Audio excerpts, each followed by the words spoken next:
Hey friends, welcome back to my channel. In today's video, I'm gonna share a recipe of egg masala or anda masala as we call it. And I learned this recipe from my mom. It is very easy. You don't need any special ingredients for this. You just need to have egg and a certain basic spices at home. And before moving ahead with this recipe, I would just like to say that I'm very thankful for all your support, and if you do like my channel, if you do like the recipes that I share, then please do like, comment and subscribe to this. Do let me know if I can do any better. I'm also learning every day, and without further ado, let's get started. So today I'm gonna make this recipe with 4 eggs. You can use more than that. I'm gonna boil these eggs. So I'm boiling it in a pressure cooker. Now if you want, you can do it in a vessel or in a saucepan. After putting around 4 eggs in the cooker, I'm gonna pour some hot water. This is around 500 ml of hot water that I'm gonna pour. This just helps in boiling the eggs faster. And I'm gonna put on the lid on a medium flame for around 1 whistle. So after 1 whistle, when the cooker has cooled down and released its pressure, I'm deshelling the eggs. Now you can see one of my egg has broken, but my mom shared this with me that if you boil the eggs with a little bit of salt in it, if you just put 1 teaspoon of salt while boiling the egg, then the eggs usually don't break. I did not use this tip over here, maybe that's why it has broken, but do use this tip and let me know if it works out for you.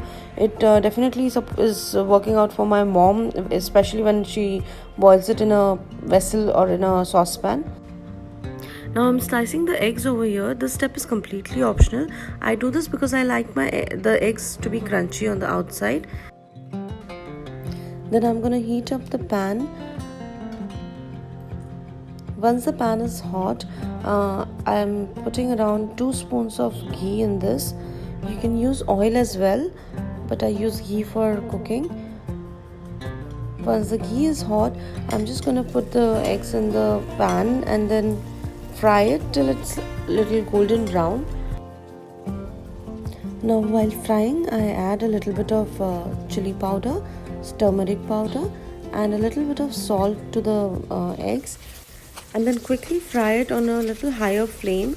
You can see that the ghee has become a little frothy. This is because I have chopped or sliced the eggs up, and because the ghee is coming in contact with the yolk, that's why this is happening. But if you just fry it an entire egg as it is, then this won't happen. So you can avoid this if you just fry the whole eggs in the oil or ghee. And once this is fried and you've got a nice golden brown color on the egg, you can remove it in a plate or a separate platter. Now in the same pan, I'm just gonna temper it again with some cumin seeds. Once the cumin seeds start to splutter, I'm gonna add in some paste over here. This is a ginger, garlic, tomato and onion paste that I have made. So I actually like to meal prep twice a week. That helps me in just keeping my vegetables and all the required spices and everything sorted. But if you don't meal prep, then the one thing you can do for sure is just make this paste and keep it in the fridge. It stays for a good 1 week, and it is practically the base of a lot of Indian cuisine. So after frying this onion, garlic and tomato paste for say around 2 to 3 minutes, you can see that the paste is going to change its color. After it's changed its color to a little brown, golden brown, I'm going to add some spices in this. So I'm adding 1 spoon of jeera powder, that's cumin powder, 1 teaspoon of red chili powder, this is Kashmiri red chili powder for color, a little bit of coriander powder, and along with it, just a hint of turmeric powder. Now I'm going to mix this well, because it's very important that you mix the masala well with the paste. When you add the masala, always remember that the gas should be on a low flame so that your masalas don't burn. So once it is nicely mixed, I'm adding some chopped tomatoes. I keep it in my fridge and it is a part of my meal prep. So just mix the tomato and the whole of masala well. and cover it with a lid for around 2 to 3 minutes. Keep stirring the masala in between because you wouldn't want your masala to burn. It is always a good idea to have an eye on your masala when you're cooking. Do not leave it for a very long time just on the pan without stirring. And if you think that the masala is sticking to the base, then add just little bit of water so that it gives the masala a good consistency. It is a kind of little liquidy. And once the whole masala comes together, I'm just gonna add over here some shallots and red bell pepper and yellow bell pepper. Again, this is my variation. You can also skip this step. My mom doesn't add it, but I do. It just gives a little more veggies to eat. Then you know the drill. Stir, stir, stir, stir, stir, and put on the lid.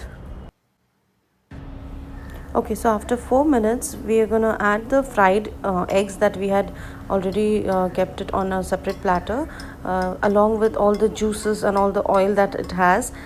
Just add it to the masala and give it a nice stir, and then cover it and let's cook it for 5 minutes on a medium flame. Okay guys, so after 5 minutes I'm just gonna give it a nice stir once again. Season it with a little bit of garam masala, and just so that the garam masala mixes, I'm adding a little bit of water, and then on top of this I'm gonna add the garam masala.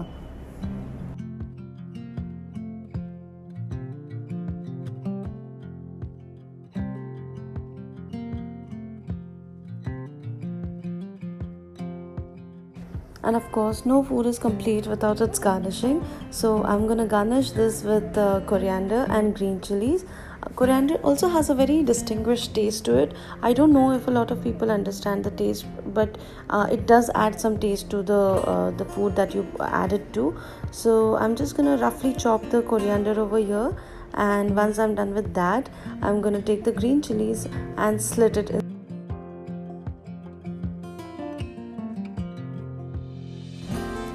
And then add it to the egg masala that we have made, and also put the coriander as a garnishing, and just give it one nice stir at the end, and it's almost ready to serve. You will just love this, guys. I'm just putting a little more coriander on top of this. Serve it with nice steaming of hot rice, and it just tastes amazing.